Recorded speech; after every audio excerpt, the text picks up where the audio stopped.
there. In this quick video, I'm going to show you how you can possibly fix the issue if your 520 they're not connecting in. So the first thing that you want to do, you want to ensure the headphones are plugged in. You want to turn off the headphones. Then you want to unplug the headphones with the cable.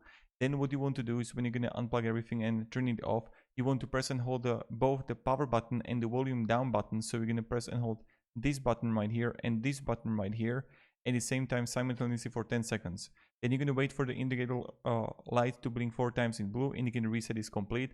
Then you're just going to turn it off, turn it on again, and then try to pair it, and maybe it's going to fix the issue that you have with it. I hope it does, and I hope it's going to like work for you. So let me know in the comments if this was like completely useless advice and something else helped you, or this thing actually helped you to solve and fix the issue that you have.